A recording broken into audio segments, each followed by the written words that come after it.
And you hit on something that's really the talk of Wall Street this morning, and that is who's next in terms of doing a deal. Because obviously a deal like this, $85 billion, AT&T and Time Warner, is going to trigger others. And because of your stepped-up investment in sports and creating one of the largest digital content companies on day one of this most recent deal, and the Olympic Games and Eurosport really driving affiliate deals in Europe, a lot of people are wondering if, in fact, Discovery is on the block, or perhaps you are looking at what you need to do further in terms of creating more scale. Is there a price out there that you would agree to sell? Well, look, we've been working for the last 5 years on re-engineering this company so that we could have real sustainable growth, so it would be in the best interest of the shareholders for us to stay independent. So far, we feel like we're big enough. Look, the fact that we're now the largest player outside the U.S., we make over $1 billion outside the U.S., and we have 10 channels in every country, and many of those countries are still growing significantly. That's an important element of us feeling like we have the stability to continue to grow. I think there's going to be consolidation on 3 levels. There's going to be content consolidation, and the question is, who's big enough? And, our bet is that our sports, our kids, owning big niches like Discovery and Oprah gives us the stability to grow aggressively going forward, and we believe that. If there are some smaller players that'll probably get swept up. The bigger consolidation question is what happens now to the distributors?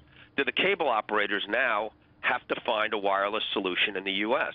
Most of them outside the U.S. have felt that they've needed to. Does Verizon now look at AT&T and say, wait a minute, they have DirecTV, and now they have a huge amount of content. We don't have either one of those things. Do we need one or the other? And so I think the distributors are likely to be sitting around this morning saying, asking the very question you just asked, are we big enough and are we okay? I think everybody in media, this is a moment to kind of ponder. The industry is facing transition, and for us, this is what we've been working on for the last 4 years. So for us, this is an affirmation of our strategy, and we're encouraged by the fact that it says the great IP that we have, the diversification that we have, is on the right track, and that this is what we need to be doing. But some of the players that have been hoping that the world is going to be the same, I think, wake up and see AT&T betting these kind of resources on DirecTV, pulling together an offering like this. And it's great for consumers, because consumers are going to get everything more and more in one place, not from 3 people. So what's your sense of this pushback on a government level? I mean, already you had folks like Bernie Sanders say, kill this deal, don't do it. Donald Trump says, my administration would never approve this. Hillary Clinton also saying, look, we have to scrutinize this. Do you think this deal goes through, AT&T, Time Warner? Do you think we're going to get government pushback from the consolidation that is sure to come? There's always government pushback, and I'm not an expert. I look at this deal strategically, but legally, it's really up to the SEC, and there's probably better people than me to assess. But I would assume that in every one of these cases, there's always significant investigation. Pushback is appropriate. The government should be looking at what does this mean? What does it mean for consumers? Does this give the other competitors a chance to still have some market power and be able to strive to continue to invest? So, I mean, the government is doing what the government does. I think it's way too early. We're trying to really understand ourselves now, 3 days later, what are the implications of this?